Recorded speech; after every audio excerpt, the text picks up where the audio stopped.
हाय दोस्तों, कैसे हो आप लोग। उम्मीद है आप लोग अच्छे से होंगे, खैरियत से होंगे। दोस्तों, बहुत दिनों से मैंने यूट्यूब पर वीडियो अपलोड नहीं किया। कारण ये था कि मैं अपने बुक लिखने में व्यस्त था और मैंने अपना बुक कंप्लीट कर लिया है। मेरे बुक का नाम है why should we learn the French defence. आप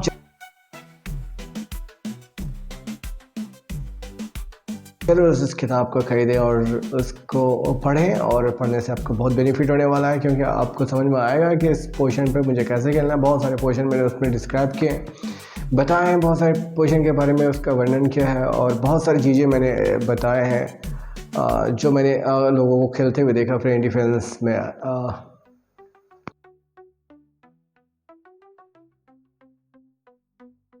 तो दोस्तों, ज़रूर आप उस किताब को पढ़ें, why should we learn the French defence. दोस्तों, मैं आपको आज एक गेम दिखाता हूँ, फ्रेंच का ही गेम दिखाता हूँ। मेरे वैसे तो बच्चे अभी झारखंड के बहुत अच्छे कर रहे हैं, जैसे Adhiraj Mitra, one of the most talented boy है झारखंड का। उसके बाद एक और बच्चा है आभास, वो भी अच्छा कर रहा है लगातार। और उसके बाद कृष्णा, वो भी बहुत अच्छा खेलता है। मेरे आभास के साथ लगातार अब मैच हो जाते हैं जहाँ मैं खेलने जाता हूँ। तो अब तक मैंने 3 मैच आभास के साथ खेला है, जिसमें 2 मैंने विन किया और 1 मैच ड्रॉ हुआ। अ, आभास इस मामले में लकी है। आभास को मेरे अगेंस्ट में ब्लैक ही मिल सकता है। दे दो अभी कोई भी। और आभास चूँकि एक फ्रेंच प्लेयर है, तो मेरे अगेंस्ट वो फ्रेंच का ही ट्राई करता है। तो दोस्तों, ज़्यादा समय ना लेते हुए मैं आपको वो गेम दिखाता हूँ कि मेरे आभास के बीच जो खेला गया मैच था वो कैसे था। चूँकि मेरा वाइट था, तो बेसिकली मैं E4 से ही मैच अपने स्टार्ट करता हूँ। तो मैंने उस दिन भी E4 से शुरुआत किया अपना मैच का। आभास चूँकि फ्रेंच प्लेयर है, तो आभास ने जवाब में E6 खेला।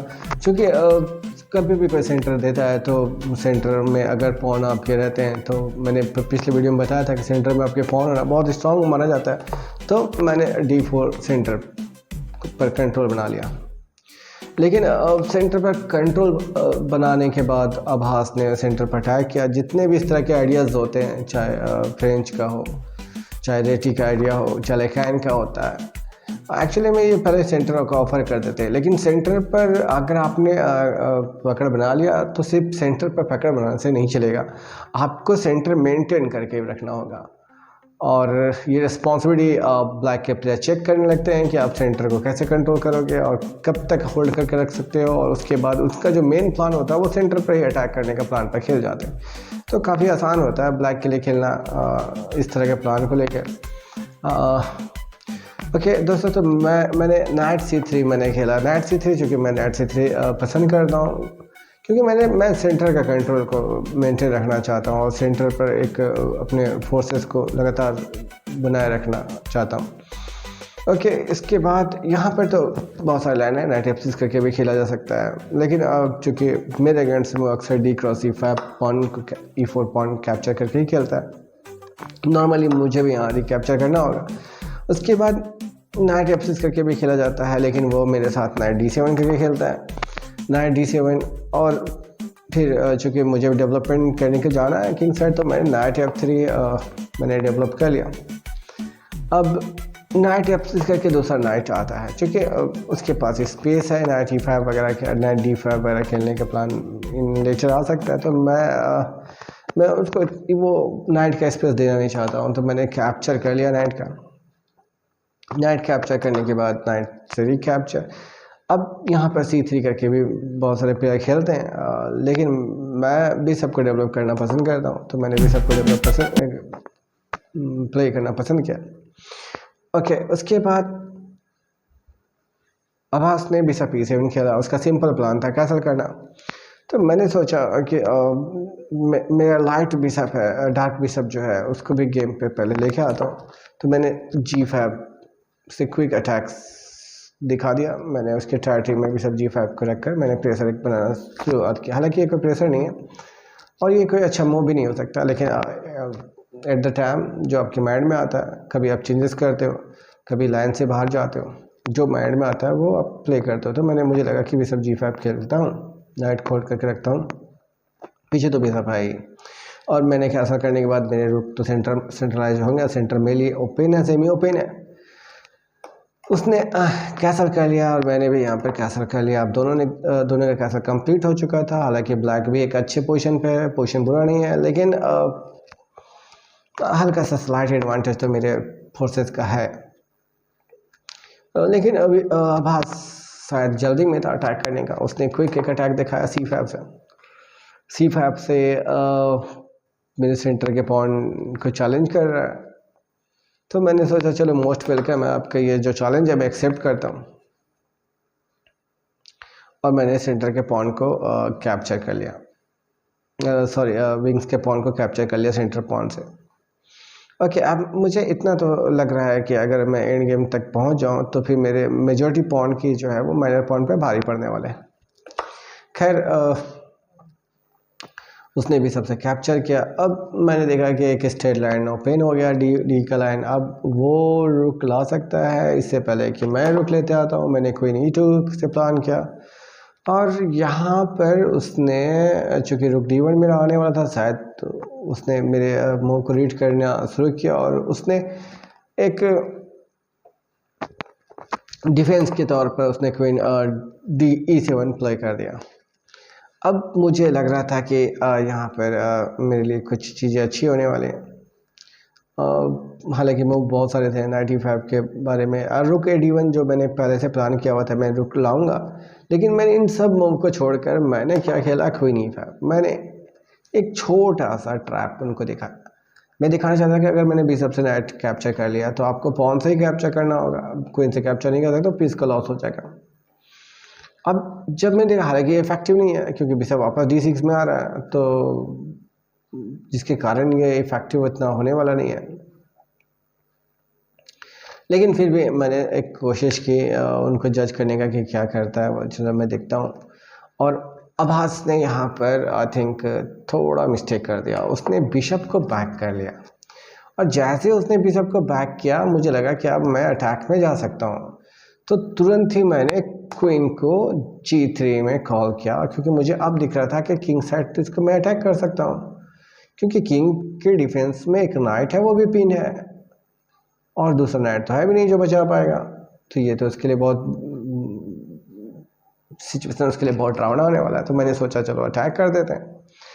अब रुक E8, मुझे लगा कि उसने क्वीन G3 को ये सोच रहा है कि मैं बिशप H6 जाऊंगा और अगर G6 करेंगे तो उसका रुक चला जाएगा, इसलिए रुक को थोड़ा बचा लेना चाहिए। लेकिन ये आइडिया भी मुझे पसंद नहीं आया उसका, खास करके। तो मैंने यहाँ पर क्या किया दोस्तों, मैंने यहाँ पर क्वीन H5। अब मेरा प्लान क्लियर था, मैं नाइट को मार कर सीधा पॉन को कैप्चर करना चाहता हूँ, लेकिन उसने पॉन ही पुश कर किया और मेरे बिशप को चैलेंज कर दिया। वो सोच रहा है मैं बिशप से नाइट मारूंगा और क्वीन ट्रेड हो जाएगा और एक उसका पॉन स्ट्रक्चर भी करूंगा, उस पर खेलूंगा। लेकिन मैं ऐसा क्यों करूंगा, मैंने यहाँ पर सेक्रीफाइस कर दिया बिशप का। दोस्तों सेक्रीफाइस आपने बहुत बार सेक्रीफाइस किया होगा, लेकिन मैं आपको एक सजेस्ट देता हूँ। जब आप किंग का पोजीशन देखते हो कि अगर किंग का पोजीशन की सिक्योरिटी में कोई भी लूप होल बना सकते हो, अगर किंग की सिक्योरिटी को आप अगर प्रॉब्लम में डाल सकते हो तो फिर सेक्रीफाइस बनता है। तो मुझे लगा यहाँ पर अगर मैं सेक्रीफाइस मारूंगा तो किंग की सिक्योरिटी में जो उसके फोर्सेस हैं वो हट जाएंगे और उसके जिससे मुझे किंग को अरेस्ट करने में आसानी होगा। देन मैंने बिशप से H6 हिट किया और यहाँ पर उसने रिकैप्चर किया।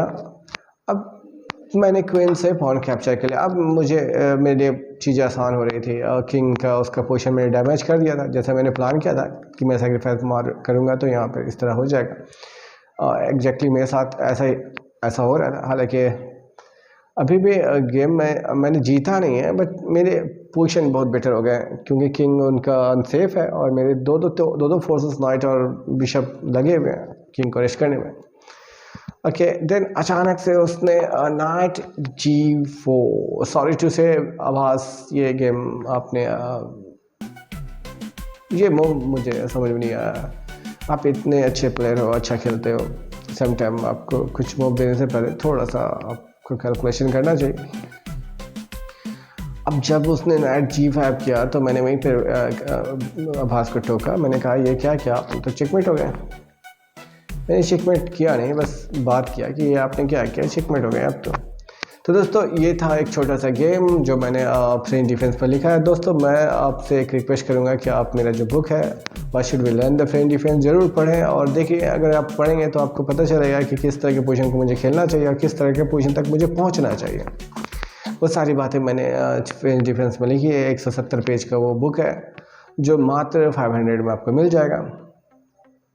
ओके दोस्तों, तो और जो बिगनर्स होंगे, अभी बिगनर्स को समझ नहीं आ रहा होगा कि ये चेकमेट कैसे, हालांकि बिगनर्स ये चेकमेट बड़ा आसान है, लेकिन फिर भी बिगनर्स के लिए एक पजल्स हो सकता है। जो अभी जस्ट चेस से स्टार्ट कर रहे हैं वो सोच सकते हैं कि तो चेकमेट कैसे होगा।